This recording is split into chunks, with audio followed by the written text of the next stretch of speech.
بسم الله الرحمن الرحيم بسم الله الرحمن الرحيم والحمد لله رب العالمين الحمد لله رب العالمين وسبحان الله على ما أنعم علينا من نعمة الإسلام ودينه الحق وهدي خاتم النبيين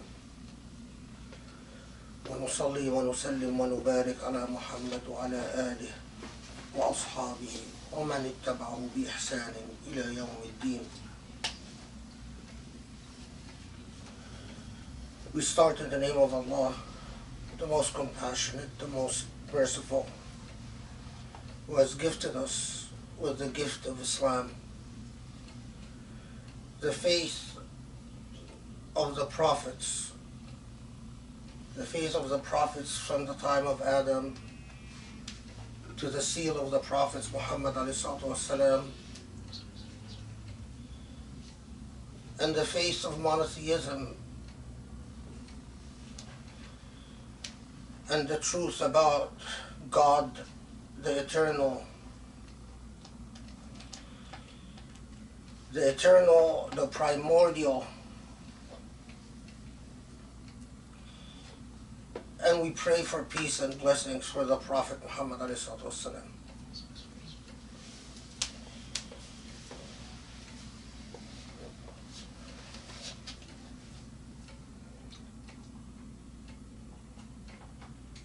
The khutbah today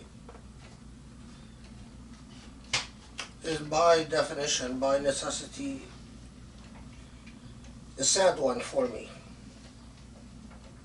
This is a sad khutbah because it was supposed to be a khutbah that I deliver in the Islamic Center of Southern California. But as you already know, and as most people already know, the Islamic Center of Southern California decided to cancel my khutbah and ask someone else to give the khutbah, whoever it is. And the matter, and I am going to talk about it, not because I need to give a khutbah at the Islamic Center of Southern California. I don't. It doesn't add anything to me, and in fact, it's a heavy burden to give a khutbah at the Islamic Center if people knew the responsibility that comes with taking the podium and standing as an imam at Jumu'a, the responsibilities that you bear before Allah. People would avoid that burden and task and not take it lightly. But I will talk about it because it's a matter of principle and it's a matter of morality. And because the actions of the Islamic Center, whoever made the decision, is not simply wrong, but it is immoral and unethical. And yet, another demonstrative example of how far we have gone astray and how far and to the extent to which we do not understand our Islam and in fact do not represent Islam. As I'm sure all of you know, recently President Morsi of Egypt, a man, the only Arab president to be freely elected in democratic elections, ruled for 1 year and then was overthrown in a military coup in Egypt.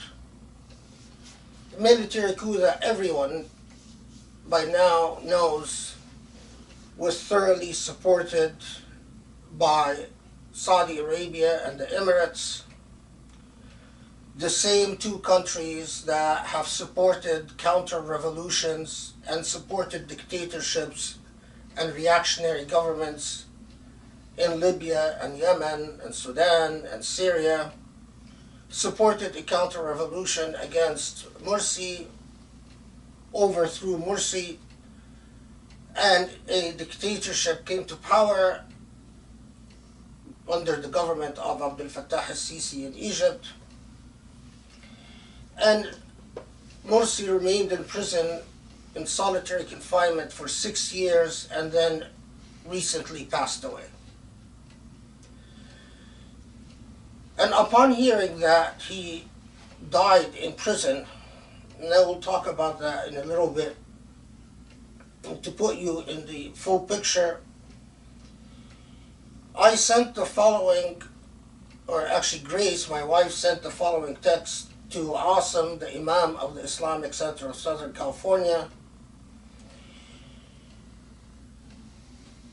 Grace said, "Salams, Asim. Dr. Khaled wanted me to let you know that he wants to do janaza prayer for Muhammad Morsi after his khutbah this Friday. Hope you can do that."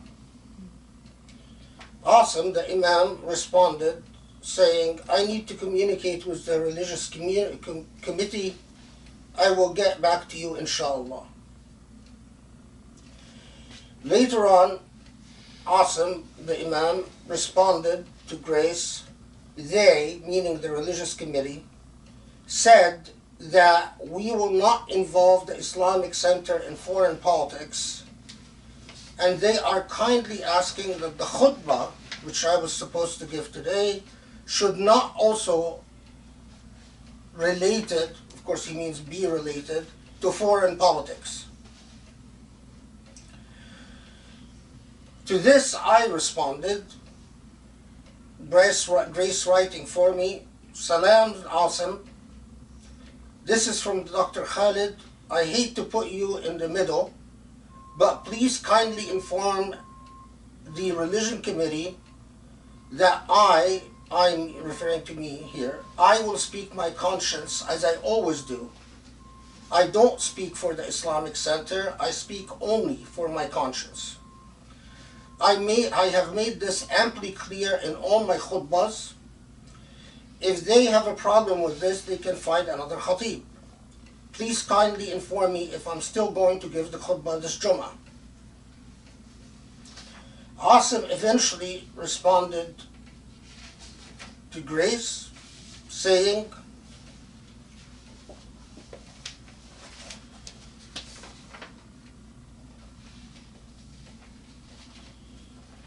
"Salam, Dr. Khaled.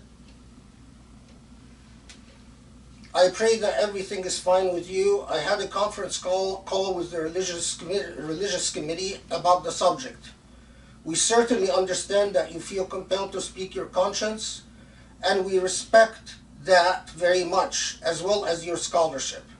However, the Center's policy is to avoid divisive and political topics on Friday khutbah, unless the political issues pertain directly to the American Muslim community. Therefore, for this Friday, we will inshallah need to make arrangements for another khatib, since it seemed from your reply that you may be planning to address such issues, specifically the political situation in Egypt. With regard to Salat al-Janaza, again the policy is to perform Janaza prayers only when the body is present in the center, which by the way, in all the years I've been at the center, I've never seen, or when the deceased does not have someone else performing Janaza for them, and the center's prayer will be their Janaza. We understand that this may not be the response you are hoping for, and we hope that you know that despite occasional differences in perspective, we would love to continue to hear your khutbahs and benefit from your scholarship, inshallah. May Allah bless you for all your great work." That was the response from Asim. Then, later on, Omar Rishi, the chair of the Islamic Center of Southern California, posted the following response, not to me, but to the community at large. "Salams, ICSC team, Islamic Center of Southern California. As all of you know, Dr. Khaled Abou El Fadl is an eminent and highly respected scholar of Islam and law, global in nature. He has a keen and incisive intellect on contemporary issues impacting Muslims in the United States and around the world. The Islamic Center has been blessed to have his consistent participation in our Jumu'a services and other religious services, as well as his participation in our programs engaging both Muslims and non-Muslims, impacting perspectives both locally and nationally. We consider him and his family part of the Islamic Center family. Events overseas in Egypt this past week, especially the death of former Egyptian President Muhammad Morsi, have sparked passions for people who are following political developments in that country and who link his death to broader matters in the Muslim world. Not everyone views these events in the same way. One of the long-standing Friday Khutbah policies of the Islamic Center of California is to avoid advocating taking sides, becoming partisans, or delving into the internal politics of foreign governments, which will inevitably cause divisiveness within our multi-ethnic community. So when a request was made that we pray janaza prayer for Muhammad Morsi, and when the center could not be assured that Dr. Abou El Fadl's khutbah would adhere to our long-standing Islamic Center policy, members of the center's religious committee leadership convened to carefully discuss this matter. It was felt that given the lack of reassurance and that in another recent khutbah given by Dr. Abou El Fadl, where there was tangential yet explicit criticism of Egyptian President Sisi, not known to us ahead of time, sparking immediate and significant emotional outbursts by some Egyptian members of the center, we made the difficult decision to replace Dr. Abou El Fadl for this Friday's khutbah. It is difficult in that we hold Dr. Abou El Fadl in high regard. However, we stand firm upon our long-standing policy, the importance of which can't be overstated. It has helped the center avoid deep divisiveness over Islamic institutions other Islamic institutions have faced for years or decades. Again, we thank Dr. Abou El Fadl for his contributions, not only to the center, but to our ummah, and hope and pray for his continued participation. May God guide us all as we strive only in his cause. Wassalam. We strive only in his cause. We strive only in his cause. I take issue with that. They might be striving for something, but it's not in God's cause, because apparently they don't understand God's cause. There's several points to make here. First, the issue of the janaza prayer. You notice that the first request was to Asim was to perform a janaza prayer, and frankly, when he responded that he didn't want, that the religion committee didn't want to do a janaza prayer, I was going to drop the matter. I was going to drop the matter for reasons that they cannot understand. In my view, Morsi died a martyr. And I follow the school of thought that says that a martyr's body should not be washed and janaza prayer should not be performed. So I was going to drop it. It doesn't really matter. However, when they instruct me not to address an issue in the khutbah, they bring the same authoritarian and despotic garbage that immigrants bring from back home, that rotted mentality that under the claim of order and avoiding fitna and divisiveness censors, where someone thinks because they occupy the position of a chair of the board that they have the right to tell scholars what to talk or not talk about. That rotted mentality, that decrepit, immoral, intellectual legacy is what is the problem.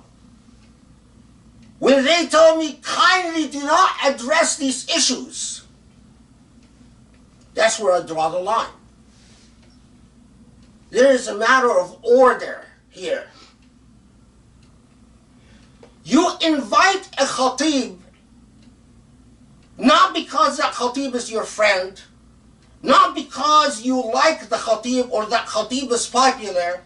The person giving the khutbah is supposed to be the most knowledgeable individual in your community. That's what the imam should be. And as I said a million times before, if a scholar speaks and you agree with 50% of what they say, that's an amazing batting average. It is inconceivable to me that I would invite someone like Sherman Jackson to come give a khutbah, or even Salam al-Mariyati, and he's not a scholar, and tell them, yes, I trust you to give a khutbah, but here are your limits, here are your borders. This is how despots and authoritarians think. This is the rotted mentality that comes from the same countries that produced Sisi. That's what the first point. It's a matter of order. Second point, procedural issue.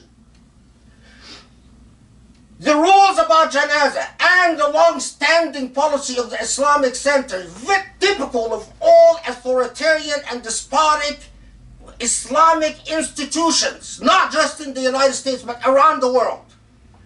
The people in power make up the rules as they go along. I have been in this Islamic Center since 1982, before Omar Rishi ever appeared in the picture. And before Hassan Zaini and all these people ever appeared in the picture. I am willing to bet that rule that they're talking about is not written anywhere. It was never shown to me before I agreed to give khutbahs anywhere. As a matter of procedure, when are Muslims going to learn that Allah doesn't like liars? And that when you invent policies, you are a liar. When you misrepresent, you are a liar. No such rules were presented in writing to me because there are no such regulations. They're invented as the circumstances merit, ex post facto. You impose them with some people and you don't impose them with other people. So the second issue is procedural. Shame on you. Shame on you for lying. Shame on you for being deceitful and dishonest. You don't represent Islam. You are an embarrassment to Islam.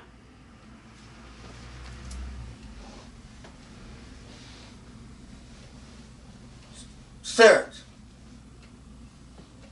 how wonderful, how beautiful.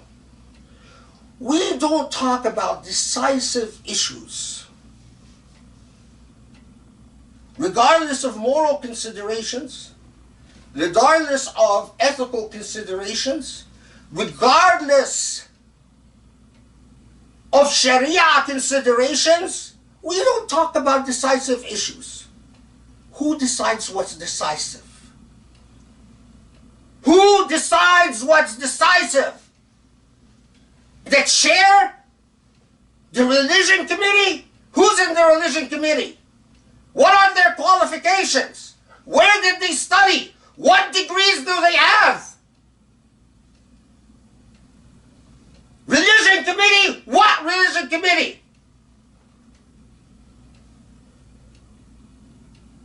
Who decides what's decisive? Shame on you! You are an embarrassment to Islam! Is the genocide in Yemen decisive? The whole world is talking about the millions of people that are dying in Yemen. But there are some Yemenis that support the Saudi Emirati President Hadi alliance. And there are a lot of Yemenis in the Islamic Center. Is the massacre in Sudan decisive? Over 100 people were massacred. Bodies were thrown in the Nile. Women were raped in public. But there are a lot of Sudanese that support the military government. How about Wahhabism? Because years ago, when I started criticizing Wahhabism, some dictator, authoritarian, like these people, came and said, but brother, that's decisive. That was back in the 90s. Don't talk about Wahhabism, brother. It upsets some of our Saudi brothers.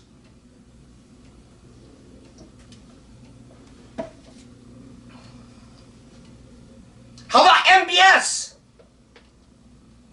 And the 1,000 scholars he has in prison, who he plans to execute, is that decisive? There are a lot of Saudi supporters of MBS. How about Mohammed bin Zayed and his support for the war in Yemen and his policies towards Israel? How about Jerusalem? And now we have Muslim Zionists. We have Muslims who support Israeli policies. I talked about Jerusalem in one of the khutbahs at the Islamic Center. A couple of people came up to me and said, but brother, you know, if Jerusalem in the hands of the Israeli government is better off than in the hands of Arabs. We shouldn't talk about that. How about Libya? There's some Libyans who support Haftar. So should we not talk about the massacre and the genocide in Libya?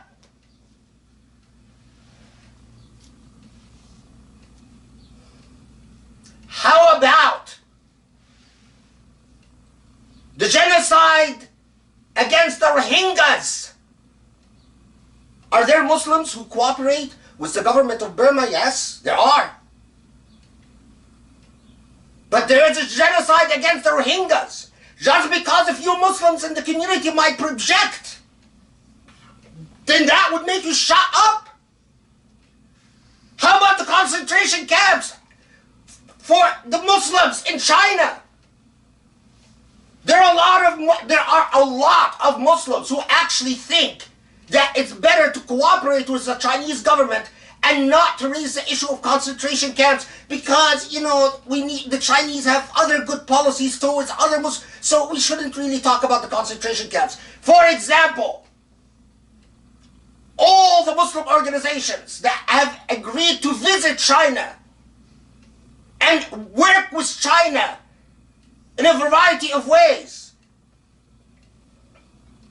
The point is, brothers and sisters, all moral issues by their nature are decisive.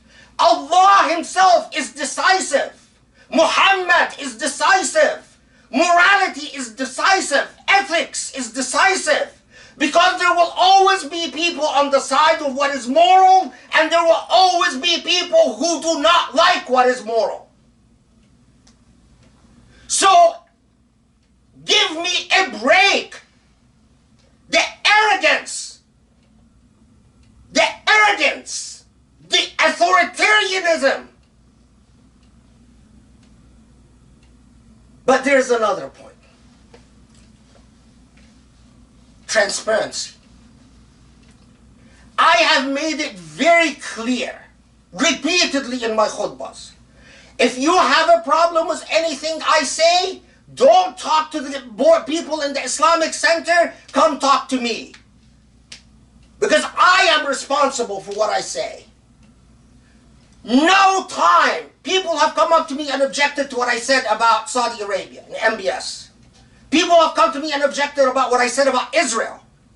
People have come up to me and objected about what I said about Mohammed bin Zayed and the Emirat. People have come up to me and objected about what I said about the genocide in Yemen. All of these are issues that I talked about. But not one person has come up to me and objected about what I said about Sisi. Transparency. So if this is true, if they are saying the truth, and there are Egyptians that came up and there was an outburst, why didn't you tell them, go talk to him? Don't come to us. He represents himself. He's a scholar. We respect him, so we invite him like we invite any other person. And they come and express their point of view and their opinion, and they leave. And if you have a problem, go talk to them. Go talk to the speaker, the khatib. No one has. And I have not heard about this until typical, ex post facto. Who were those people that objected? Were they one? Were they two? Were they from the Egyptian embassy? Were they from the Emirati embassy? Were they from the Saudi embassy? Were they 10? Were they 20? Were they big donors to the Islamic Center? Were they on the board of the Islamic Center of Southern California? No one knows. Because lack of transparency, and lack of transparency is a characteristic of authoritarianism and despotism and arrogance. And shame on you. Shame on you. You don't represent Islam. You represent dictatorship and rotted intellects and small minds. That's what you represent. But come, I love this point. We are American Muslims, and so we only talk about American Muslim issues. Oh, I love this point. Because it shows the level of intellectual ineptness. Morality, brothers and sisters, is indivisible. Ethics are indivisible.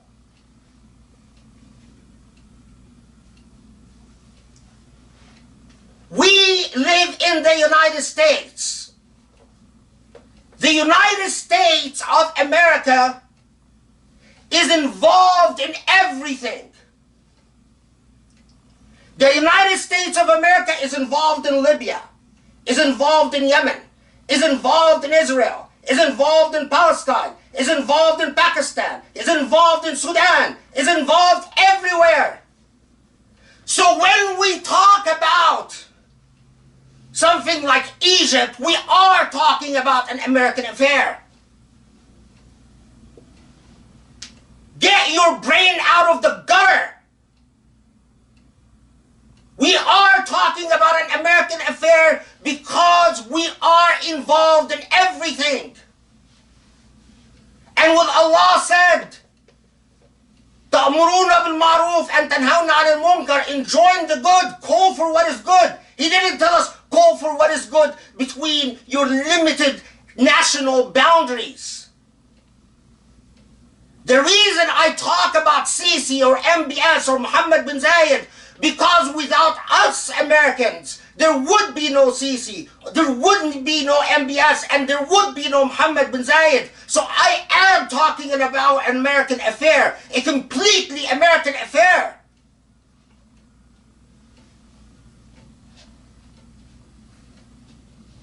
Who decides what's American and what's not American? You?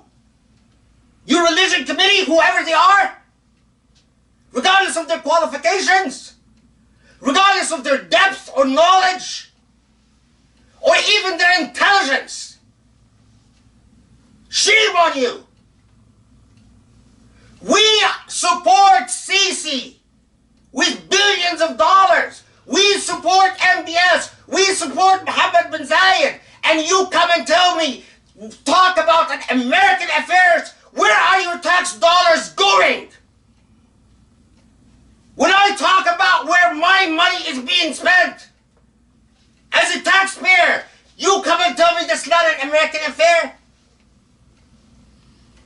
Morality is by its nature divisive. Ethics is by its nature divisive. Justice is by its nature divisive. When you talk about justice, by definition, there will be people who do not like it. And what makes all the difference is on what side of justice you stand. That's what defines you before Allah. That's what makes you a representative of Islam or a disappointment to Islam. Now let's pause for a second. Why did I even want to mention Morsi? Because I like him?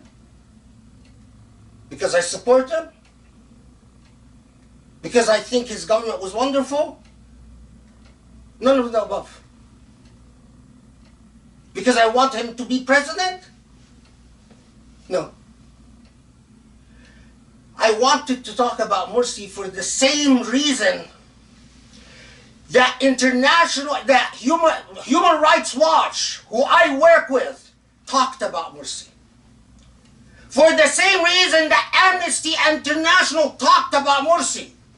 For the same reason that the British Parliament issued a report last year about Morsi. For the same reason that human rights organizations around the world talked about the man. Because this is a man who was elected in democratic elections that Egypt has never seen in the modern age, whether we like him or not. Then he was thrown in prison, in solitary confinement for 6 years. During 6 years, he was allowed to see his family 3 times, each time for a few minutes. I want to talk about Morsi because this man, who has a doctorate from USC, who used to teach at USC, because this man, the ex-president, with his advanced age, was not even given a mattress to sleep on, slept for 6 years on the floor, without a cover. And because organizations like mine, Human Rights Watch, have been pleading with the Egyptian government for 6 years to allow him to receive medical treatment, and because he even offered to pay for the medicine himself out of his own pocket, and for 6 years the Egyptian government has been saying no. No to medicine, no to doctors, no to surgeries, no to seeing his family, no to even seeing his lawyers. And the man warned repeatedly, I am going to die. Repeatedly. And the British Parliament last year issued a report that I worked on, which warned the world that unless this man receives medical treatment, he will die. And he died in custody. Why did I want to talk about Morsi? Because there are 800 Egyptians, 800 in the past 5 years that died under government custody, under circumstances that amount to torture, according to all human rights organizations. Why do I talk about Sisi? Because Sisi committed the worst massacre in modern Egyptian history, has imprisoned 100,000 Egyptians because of the various human rights reports that document the massacres and the genocide taking place by the Egyptian army in Sinai with our weapons and our tax money, our Americans. Now, if you think this is a decisive issue that we don't take a position on, then you are immoral. Then you are an unethical person. You are not even a Muslim person. It's not the Islam you invent. It's not the Islam you make up. الساكت عن الحق شيطان أخرس. Didn't the Prophet ﷺ tell us that those who don't rise to speak and defend the truth are mute devils? Are you a mute devil? Are you a mute devil? Religion committee, are you a mute devil?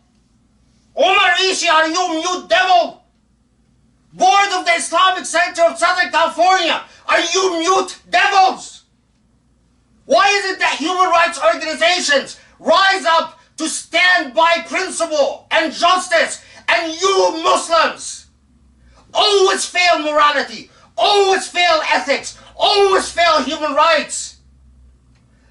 By Allah, I swear on my soul, Allah is ashamed to look at you. Those who fail to stand by morality, how dare they call themselves Muslims? If Sisi was treated that way, I would stand to defend him. If an animal is treated that way, I would stand to defend him.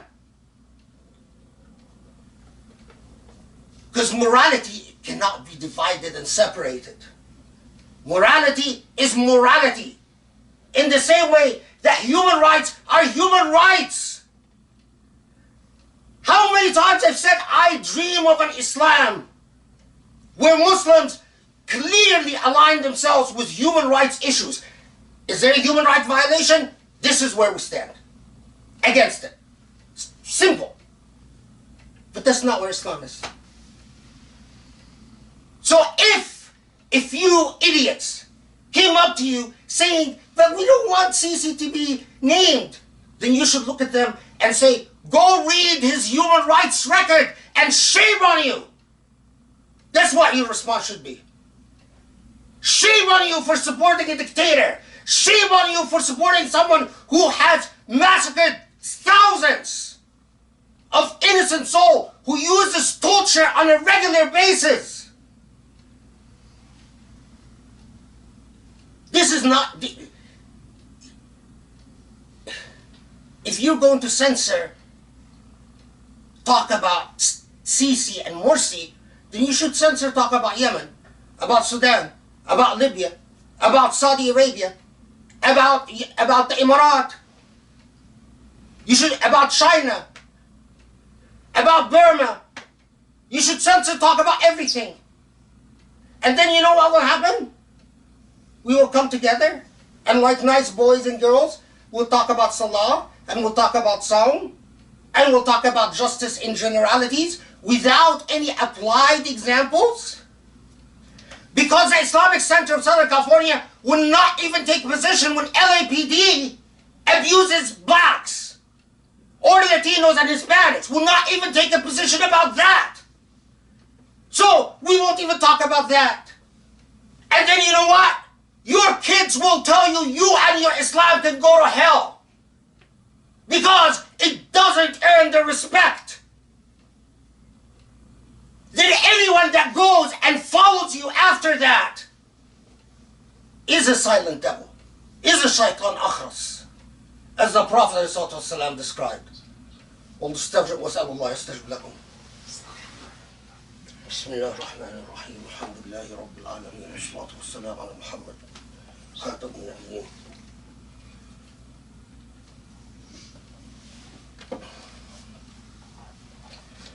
The Prophet ﷺ teaches us,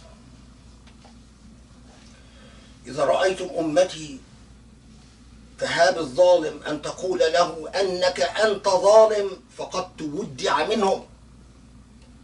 If the day comes and you see my ummah meaning Muslims, doesn't mean American Muslims, doesn't mean Canadian Muslims, doesn't mean Pakistanis, doesn't mean Egyptians, my ummah, Muslims, fears pointing the finger at as a zalim, as an unjust person, and saying you are unjust, فَقَدْ تُوُدِّعَ مِنْهُمْ, then there's no hope in them.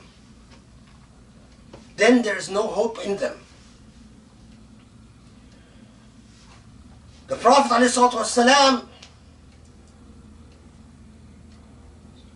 told us, وَالَّذِي نَفْسِي بِيَدِهِ لَتَأْمُرُنَّ بِالْمَعْرُوفِ وَتَنْهَوْنَ عَنِ الْمُنكَرِ أو ليوشكن الله أن يبعث عليكم عقابا منه ثم تدعونه فلا يستجاب لكم. You will command what is right and stand against what is wrong. And if you don't do that, Allah will send a collective curse upon you. And you will then do dua for Allah, please end the suffering, and your prayers will not be answered. This is what the Prophet ﷺ taught. This is what the Islam is. There is so much. The Prophet ﷺ, reported by dozens of Sahaba, said, بايعنا رسول الله عليه الصلاة والسلام على 7. When we gave an oath to the Prophet after we became Muslims, he took an oath from us for 7 things. For 7 things. One of those things, because there's no time to go in all of them, نصرة المظلوم, that we stand against the unjust with the person suffering injustice. It's not just أشهد أن لا إله إلا الله. They didn't give an oath to pray correctly. They didn't give an oath to wear hijab. They didn't give an oath to fast Ramadan. They gave an oath for justice. There's so much.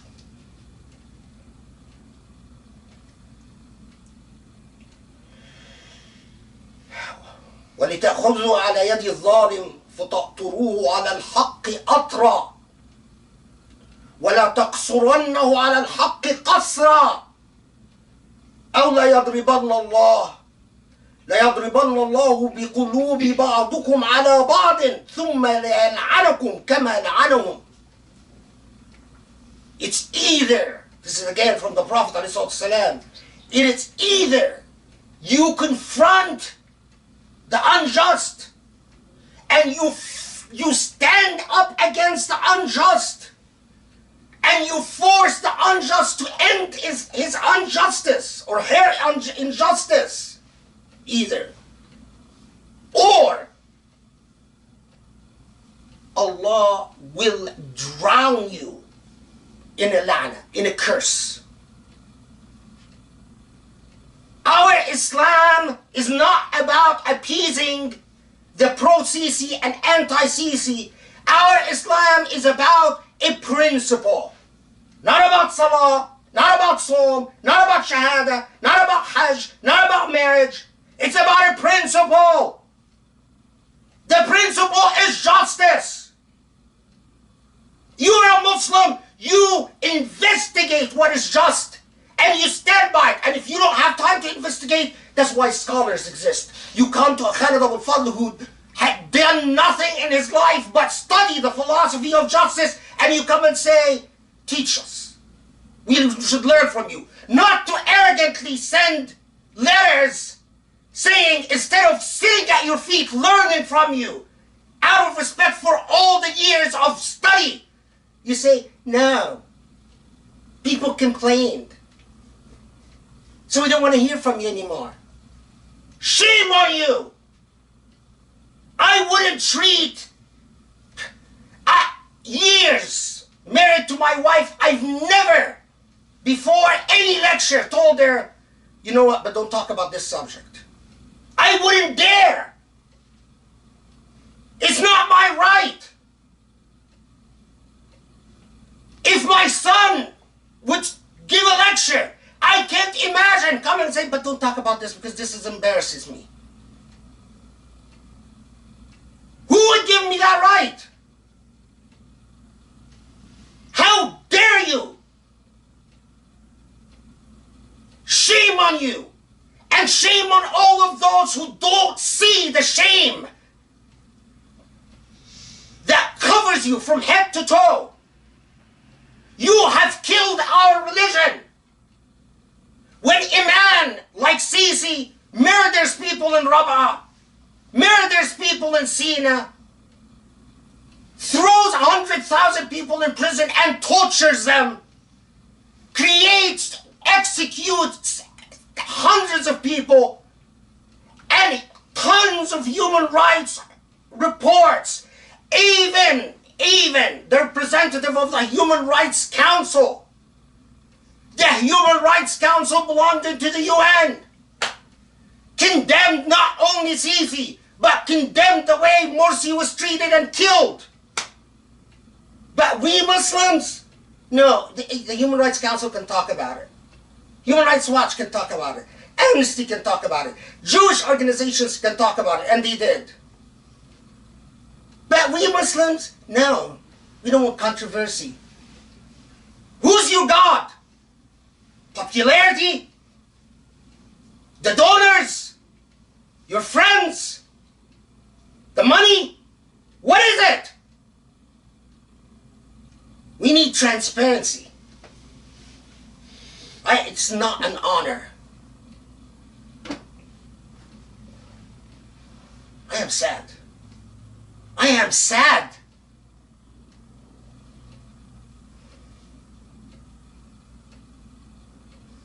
One final point. When Morsi died, people, countries around the world, everywhere, did Salat al-Ghaib. Islamic centers all over the US and in Canada and in Europe. Because intuitively people felt that this is wrong. The man kept saying, my life is at risk, my life is at risk, my life is at risk, until he finally did die. And by the way, when he passed out, he was left on the floor without medical attention for 20 minutes, and the Egyptian government didn't allow an autopsy and forced an immediate burial, so we don't even know what are the medical reasons for his death, still now. However, Saudi Arabia, the Emirates, Egypt, Jordan, and the Palestinian Authority, these five, forbade prayer on him, forbade Salat al-Ghaib, said no Salah for Morsi. People in Palestine ignored the order of the government, and in the Aqsa Mosque they prayed, and all over they just ignored the orders of the Palestinian Authority. And that's also what happened in Jordan. In Egypt, Saudi Arabia, and the Emirates, no one dared do Salat al-Ghaib on Morsi. Now, what is my point about this? As I said, I actually don't believe that you need to do Salat al-Ghaib on Morsi, because in my opinion, he's a martyr. And in my school of thought, martyrs don't need Salah. However, in Sharia, if you would have given me the opportunity to teach you and educate you, in Sharia, no government has the right and no authority has the right to say no janaza prayer. You can tell your imam not to lead janaza prayer, that's perfectly right. But any Muslim can say, brothers and sisters, I'm going to do janaza prayer on Battikh ibn Battikh. Who wants to join me? That is in Sharia. No government has the right to say, and so when Saudi and the Emirates and Egypt did what they did, they created a bid'ah that is unprecedented. And now, it's not just the Emirates, Saudi and Egypt and the Islamic Center of Southern California. It's absurd. Emirates, Saudi and Egypt and the Islamic Center of Southern California. If Sisi died, I wouldn't dare. Come on, someone said, I want to do Salat Janaza for Sisi, for MBS, for Muhammad bin Zayed, for the Shaitan himself. I want to do Janaza prayer for Shaitan. Can I ban him? He can stand and say, brothers and sisters, who wants to join me? Wallahi, if you want to do Janaza prayer for Shaitan, And people want to join you, that's their right. And theirs. How dare you, you ignorant idiots! You don't even, I am sure that because I know the education of these people, or the lack of education, I have put up with your ignorance for years. But when you defile and defame and disgrace our religion and our Sharia, this is where I put my foot down and say, shame on you! Shame on you!